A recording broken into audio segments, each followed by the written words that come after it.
આધુનિક વૈશ્વિક પરિદૃશ્યમાં કૃત્રિમ બૌદ્ધિકતા અર્થાત આર્ટિફિશિયલ ઇન્ટેલિજન્સ એઆઈ માત્ર એક મશીની કૌશલ્ય નથી, પરંતુ માનવ બુદ્ધિની સમાંતર કાર્ય કરતી એક ગહન તકનીકી ક્રાંતિ છે.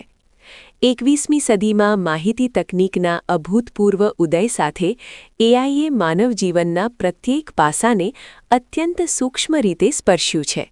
તે ડેટાના વિશાળ જથ્થાનું પૃથક્કરણ કરી તાર્કિક નિર્ણયો લેવાની અને પૂર્વ અનુભવોમાંથી સતત શીખવાની ક્ષમતા ધરાવે છે, જે તેને પરંપરાગત કમ્પ્યુટિંગ પ્રણાલીથી અલગ પાડી એક સ્વતંત્ર અસ્તિત્વ બક્ષે છે.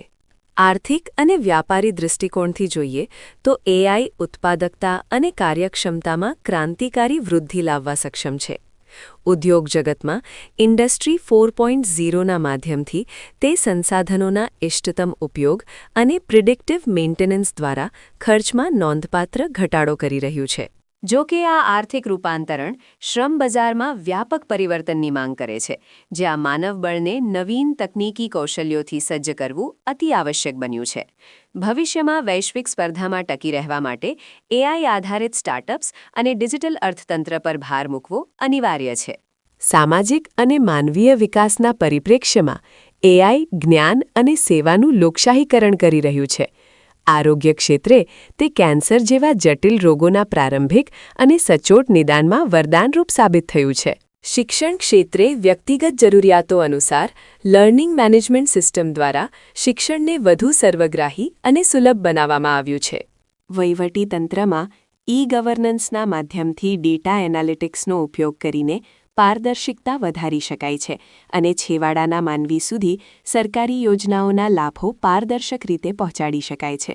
આ ઉપરાંત પર્યાવરણીય પડકારો સામે લડવા માટે હવામાનની સચોટ આગાહી અને ઊર્જાનો વ્યય ઘટાડવામાં પણ આ તકનીક પાયાની ભૂમિકા ભજવે છે. પરંતુ વિજ્ઞાન હંમેશા દ્વિધારી તલવાર સમાન હોય છે. એઆઈ સાથે સંકળાયેલી ડેટાની ગોપનીયતા, અલ્ગોરિધમિક પૂર્વગ્રહ અને ડીપ ફેક દ્વારા ફેલાતી ખોટી માહિતી સામાજિક નૈતિકતા અને સુરક્ષા માટે ગંભીર જોખમ ઊભું કરી શકે છે. મશીનોમાં માનવીય સંવેદનાઓ અને નૈતિક વિવેકબુદ્ધિનો અભાવ હોવાથી તેના અવિચારી ઉપયોગથી સામાજિક અસમાનતા વધી શકે છે. નિષ્કર્ષતઃ એઆઈ એ માનવીનો વિકલ્પ નથી, પરંતુ માનવીય મર્યાદાઓને વિસ્તૃત કરતું એક શક્તિશાળી સાધન છે.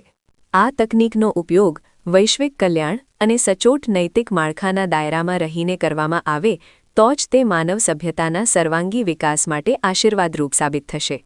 માનવ અને મશીન વચ્ચેનું સંતુલન જ ભવિષ્યની પ્રગતિનો સાચો માર્ગ છે.